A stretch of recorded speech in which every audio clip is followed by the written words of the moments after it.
Nagpupuri kami sa'yo, Panginoong Jesucristo. Nagpupuri kami sa'yo, Panginoong Jesucristo.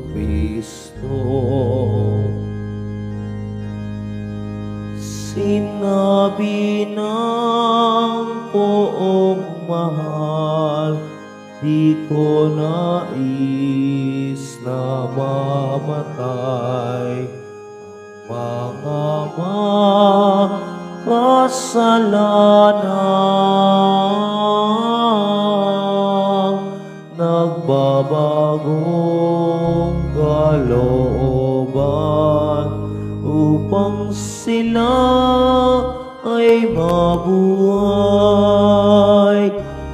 Nagpupuri kami sa'yo, Panginoong Jesucristo. Nagpupuri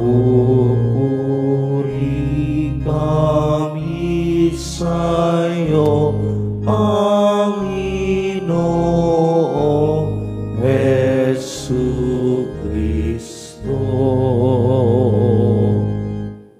Sumainyo ang Panginoon. At sumayo rin. Ang mabuting balita ng Panginoon ayon kay San Juan. Papuri sa iyo, Panginoon. Noong panahong iyon, si Jesus ay pumunta sa bundok ng mga Olibo. Kinaumagahay, nagbalik siya sa templo. Lumapit sa kanya ang lahat, kaya't umupo siya at sila'y tinuruan. Nooy dinala sa kanya ng mga eskriba at ng mga pariseyo ang isang babaeng nahuli sa pakikiapid. Pinatayo ito sa harapan nila at sinabi kay Jesus, "Guro, ang babaeng ito'y nahuli sa pakikiapid. Ayon sa kautusan ni Moises, dapat batuhin hanggang sa mamatay ang mga gaya niya. Ano ang masasabi mo?" Itinanong nila ito upang subukin siya nang may maisumbong sila laban sa kanya. Ngunit yumuko si Jesus at sumulat sa lupa sa pamamagitan ng daliri. Ayaw nilang tigilan ng kakatanong si Jesus, kaya't sila'y tiningnan niya at sinabi ang ganito, "Sino man sa inyo na walang kasalanan ang siyang maunang bumato sa kanya." At muli siyang yumuko at sumulat sa lupa. Nang marinig nila ito, ito'y isa-isang umalis, simula sa pinakamatanda. Walang naiwan kung hindi si Jesus at ang babaeng naroon pa rin sa harapan niya. Tiningnan siya ni Jesus at tinanong, "Nasaan sila? Wala bang nagparusa sa iyo?" "Wala po, Ginoo," sagot ng babae. Sinabi ni Jesus, "Hindi rin kita parurusahan. Humayo ka at huwag nang magkasala." Ang mabuting balita ng Panginoon. Pinupuri ka namin, Panginoong Jesucristo. Magsipo muna ang lahat. Magandang umaga po sa inyong lahat, mga kapatid kay Kristo. Sa lahat po ng ating mga taga-subaybay sa iba't ibang online platforms at sa lahat ng ating mga kadiboto sa iba't ibang panig ng Pilipinas at maging sa buong mundo kung saan tayo ay naaabot ngayon ng ating live streaming. Mapayapang umaga din po sa inyong lahat. Mga kapatid, malugod po namin kayong tinatanggap sa Basilica Minor at pambansang dambana ni Jesus Nazareno.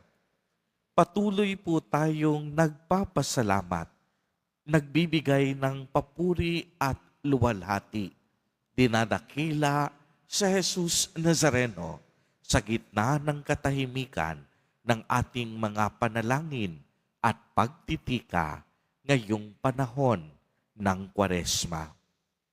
Narinig po natin sa ating ebanghelyo sa araw na ito na dinala ng mga eskriba at pariseyo ang isang babaeng nakiapid sa harap ni Jesus. Sinabi nila sa kanya, "Guro, ang babaeng ito na huling nakikiapid, di ba't iniutos ni Moises na kailangan batuhin ang mga taong kagaya niya?" Nais nilang subukin si Jesus upang may maiparatang laban sa kanya. Pero kung inyong mapapansin, anong sinabi ni Jesus? Kung sino man sa inyo ang walang kasalanan, siya ang unang bumato. Pagkatapos, isa-isa silang umalis. Pinakauna ang pinakamatanda. Minamahal kong mga kapatid, dalawang mahahalagang punto para sa ating pagninilay. Una, lahat tayo nangangailangan ng awa ng Diyos. Uulitin ko po, lahat po tayo nangangailangan ng awa ng Diyos. Sa simpleng kadahilanan, lahat tayo nagkasala sa Panginoon. Pari, madre, obispo, ordinaryong tao, profesional, mga pabigat sa lipunan, mga makapangyarihan, mga maimpluwensya, lahat tayo nagkasala. At lahat ng ating mga kasalanan nangangailangan ng kapatawaran ng Panginoon. Gayunpaman, kaya nga ang panawagan sa atin ngayong panahon ng Kwaresma, tayo ay magsisi sa ating mga pagkukulang, sa ating mga kahinaan, at tayo ay magbalik loob sa Diyos. Dahil ang awa ng ating Panginoon walang hanggan. Ang awa ng Diyos mas makapangyarihan at mas malaki kaysa sa ating mga kasalanan. Kaya nga sa sakramento ng kumpisal, walang kasalanan ang hindi kayang patawarin ng Diyos sa isang taong buong pusong nagsisisi at nagtitika ng kaniyang kasalanan. Ikalawang punto, ang pagpapatawad ay ang sentro ng awa ng Diyos. Uulitin ko po, ang pagpapatawad ay ang sentro ng awa ng Diyos. Pagkaalis ng mga eskriba, sa halip na hatulan, tinignan ni Jesus ang babaeng nakiapid ng may pag-ibig at sinabi niya, "Hindi rin kita hahatulan. Humayo ka na at huwag magkasala."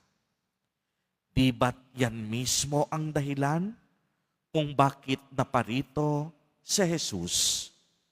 Hindi upang hatulan tayong mga makasalanan, kung hindi upang tipunin ang mga naligaw ng landas at pagkalooban ng kapatawaran Sinugo sa Jesus para mismo sa mga makasalanan upang sila ay hindi hatulan kung hindi iligtas. Ang pagpapatawad po ay kaloob ng Diyos. Alam ng Diyos kung ano ang nasa kaibuturan ng ating puso. Alam ng Diyos ang lahat ng ating intensyon, sama ng loob at pinakatatagong lihim na kasalanan. Ngunit sa pamamagitan ng kapangyarihan ng kapatawaran, tayo ay lumalaya sa ating mga dumi at kahihiyan. Mga kapatid kay Kristo, ang Kwaresma po ay panahon upang bumalik tayo sa Diyos, upang muling tuklasin natin ang kaniyang dakilang awa, ang kaniyang kapatawaran, ang kaniyang kamanghamanghang pagmamahal sa atin. Nais ng Panginoon, kilalanin natin ang kaniyang nag-uumapaw na awa. Mga kapatid, wag na wag tayong mag-alinlangan na magbalik loob dahil hindi kahatulan ang nais ng Diyos kung hindi awa at pag-ibig. Amen. Amen.